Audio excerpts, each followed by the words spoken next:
Assalamualaikum warahmatullahi wabarakatuh. Perkenalkan, nama saya Lena F. Nenggolan.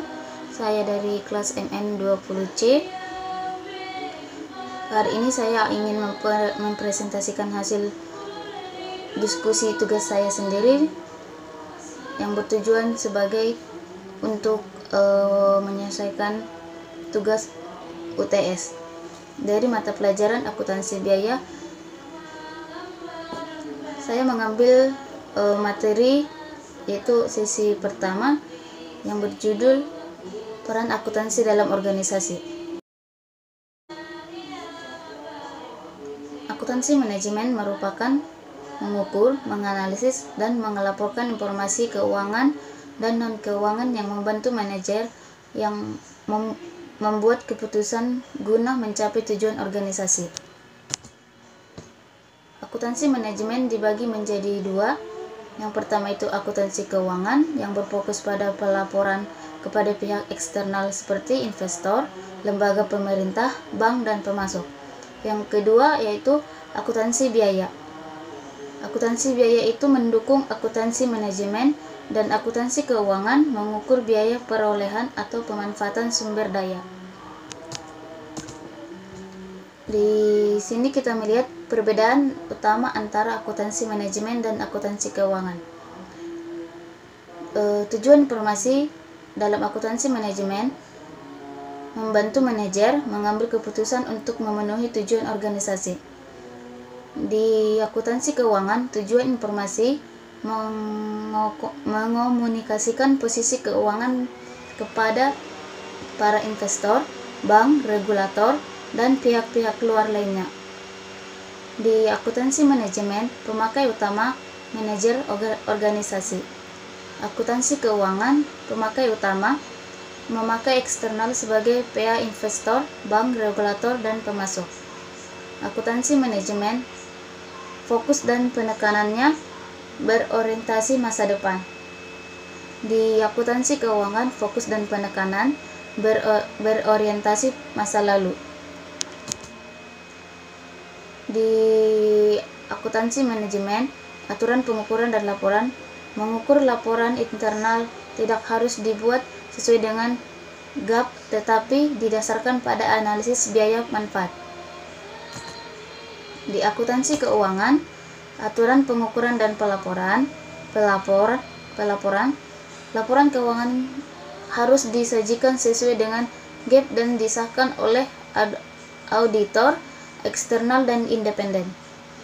Di akuntansi manajemen, rentang waktu dan jenis laporan bervariasi mulai dari informasi per jam hingga 15 sampai 20 tahun, berupa laporan keuangan dan laporan non-keuangan mengenai produk, departemen, daerah, dan strategi. Di akuntansi keuangan, rentang waktu dan jenis laporan keuangan tahunan dan kekuartalan, terutama mengenai perusahaan secara keseluruhan.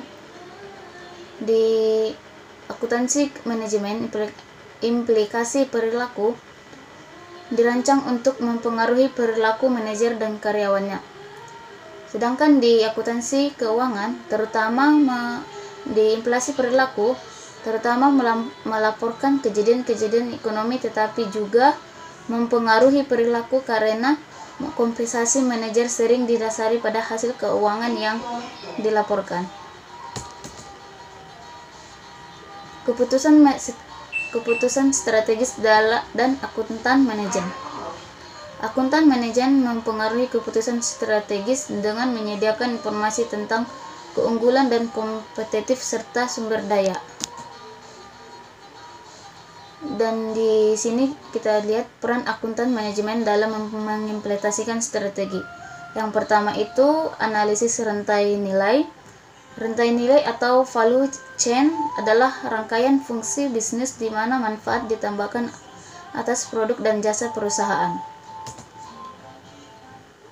Fungsi bisnis. Fungsi bisnis itu seperti dari penelitian dan pengembangan, desain produk, jasa atau proses, produksi, pemasaran, layanan pelanggan. Yang kedua itu analisis rantai supply. Rantai supply atau supply chain menggambarkan arus barang, jasa, dan informasi dari sumber awal bahan dan jasa sampai pengiriman produk kepada konsumen. Tidak peduli apakah aktivitas tersebut terjadi pada perusahaan yang sama atau perusahaan yang lainnya. Seperti dari pemasok bahan konsentrat cola, kemudian pengolahan konsentrat, kemudian perusahaan pembotolan, kemudian perusahaan distribusi, kemudian perusahaan di mengecer, kemudian konsumen akhir, kemudian pemasok bahan atau jasa non konsentran. Setelah dari pemasok bahan atau jasa konsentran, kembali lagi ke perusahaan pembotolan dan seterusnya sampai konsumen akhirnya. Yang ketiga itu faktor kunci keberhasilan atau key success factor. Yang sebelum mencapai kunci keberhasilan, yang pertama itu tangga pertama yaitu biaya dan efisiensi, cost and efficiency. Yang kedua itu kualitas atau quality. Yang ketiga itu waktu atau time, dan yang keempat itu inovasi. Di dalam setiap manajemen kita harus memiliki inovasi yang kuat agar kita semangat dalam mengerjakan suatu bisnis yang sedang kita usahakan dalam perusahaan ataupun yang sedang kita usahakan. Sistem perencanaan dan pengendalian. Yang pertama ada perencanaan atau planning, terdiri dari pemilihan tujuan organisasi, memprediksi hasilnya dengan berbagai cara untuk mencapai tujuan tersebut, memutuskan bagaimana mencapai tujuan yang diinginkan, dan mengomunikasikan tujuan serta bagaimana mencapainya keseluruhan bagian di dalam organisasi. Dan yang kedua itu pengendalian atau kontrol, yaitu adalah mencakup tindakan mengimplementasikan keputusan perencanaan, memutuskan cara mengevaluasi kinerja, dan memberi umpan balik yang akan membantu pengembalian keputusan di masa depan. Berarti sebelum kita ingin membuat suatu usaha atau apa, kita harus mempunyai yang pertama itulah rencana atau planning. Kita di dalam planning kita udah menyusun rencananya apa, tujuannya apa, dan seperti apa yang usaha yang sedang kita inginkan. Yaitu terus yang kedua itu ya pengendalian atau kontrol. Berarti ini mengimplementasikan keputusan perencanaan, memutuskan rencana, mengevaluasi kinerja. Berarti kita harus membantu mengembalikan keputusan di masa depan, yaitu kita harus memberi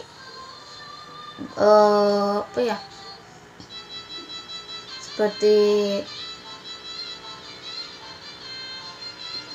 memutuskan, kita harus membuat keputusan yang tepat bahwa usaha yang kita kerjakan ini tidak bisa bertahan sampai ke masa depannya. Terus umpan balik atau feedback. Perencanaan dan pengendalian dikaitkan dengan umpan balik. Feedback mengharuskan manajer menelaah kinerja masa lalu atau fungsi pengendalian dan secara sistematis mengeksplorasi cara-cara alternatif untuk membuat keputusan yang lebih baik berdasarkan informasi yang ada dan rencana di masa depan. Jadi sebelum ada perencanaan dan pengendalian, itu dikaitkan dengan umpan balik, yaitu feedback. Jadi sebelum kita membuat rencana atau pengendalian, kita harus berpikir sebelum melangkah ke seperti situ kita harus mempunyai pemikiran yang matang dan usaha yang benar-benar bakalan membuat kita berhasil di masa depannya. Peran dalam pemecahan masalah, scorekeeping, dan pengarahan perhatian. Yang pertama itu pemecahan masalah, yang kedua scorekeeping, dan ketiga pengarahan perhatian. Pendekatan biaya manfaat, panduan penting akuntansi manajemen, pertimbangan perilaku dan teknis, terus biaya yang berbeda untuk tujuan yang berbeda. Berarti di sini kita bisa melihat dari tiga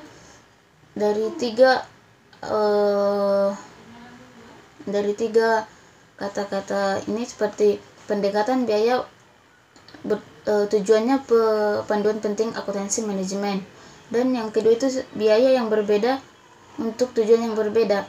Meskipun biaya yang berbeda dan tujuan yang berbeda, tetap juga arahannya panduannya penting akuntansi manajemen juga. Pertimbangan perilaku dan teknis juga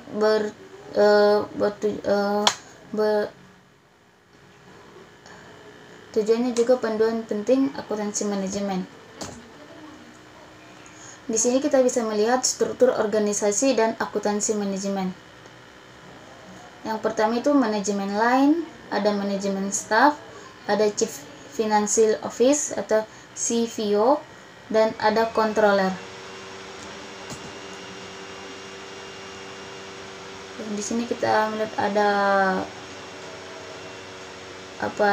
tanggung jawab CFO meliputi bidang. Yang pertama itu ada controllership, treasury, manajemen risiko atau risk management, terus ada perpajakan atau taxation.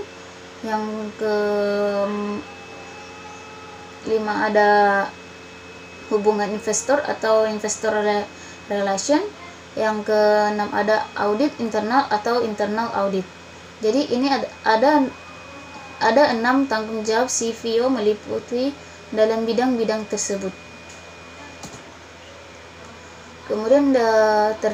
Kemudian di sini ada standar perilaku etis akuntan manajemen. Itu yang pertama itu kompetensi. Kompetensi itu dibagi menjadi 3. Yang pertama itu mempertahankan tingkat kompetensi produksi, dan yang kedua itu menjalankan tugas profesi dalam batasan hukum. Yang ketiga itu menyiapkan laporan yang lengkap dan jelas setelah melakukan analisis. Jadi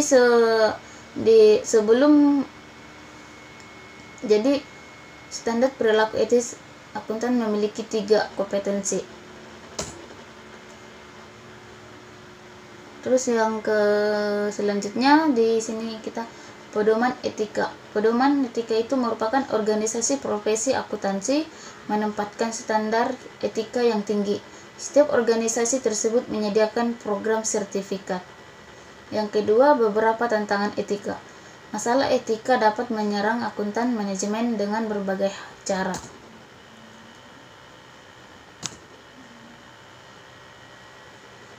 Kerahasiaan. Yang pertama itu ada menghindari mengungkapkan informasi yang dirahasiakan, memberitahu bahwa bawahan informasi yang dirahasiakan, menghindari menggunakan informasi yang dirahasiakan. Jadi di dalam suatu perusahaan itu pasti kebanyakan kerahasiaan, apalagi di dalam pemimpin atau yang memimpin perusahaan itu, seperti karyawan itu tentunya tidak bisa mengungkapkan informasi yang benar-benar privasi banget atau tidak bisa dikasih tahu kepada orang lain. Yang kedua itu memberitahu bawahan informasi yang dirahasiakan, seperti pemimpin itu tidak bisa memberitahu informasi yang sangat penting kepada bawahannya. Terus yang ketiga ada menghindari menggunakan informasi yang dirahasiakan. Ini seperti menghindari, berarti pemimpin itu tidak menghindar atau tidak berkata-kata atau tidak menceritakan rahasia atau informasi yang sangat penting ini kepada bawahan atau karyawan-karyawan yang lainnya. Selanjutnya di sini ada integritas. Integritas ini memiliki ada 6. Yang pertama itu menghindari konflik kepentingan, yang kedua menghindari aktivitas yang mempertanyakan kemampuan, yang ketiga itu menolak perhatian yang mempengaruhi tindakan, yang keempat itu ada menghindari hal-hal yang memperlemah tujuan organisasi, yang kelima ada mengkomunikasikan batasan profesi, yang keempat ada mengkomunikasikan informasi dan nilai yang menyenangkan, dan yang ketujuh menghindari aktivitas yang merusakkan nama baik profesi. Objektif atau itu seperti ada gambar duit ya, dua uang. Jadi di sini objektif itu bisa itu ada 2 di sini, mengkomunikasikan informasi secara wajar dan efektif. Berarti di sini bisa dijelaskan suatu perusahaan itu hanya bisa pemimpin itu hanya bisa memberitahukan suatu informasi wajarnya saja, tidak mengetahui bahwa tidak mengetahui atau menceritakan informasi-informasi yang dirahasiakan. Terus yang kedua adalah mengungkapkan seluruh informasi yang relevan. Dan di sini sepertinya suatu pemimpin itu benar-benar harus memberi arahan atau mengetahui suatu informasi yang benar-benar yang harus benar-benar yang harus ditahu para karyawan atau bawahannya.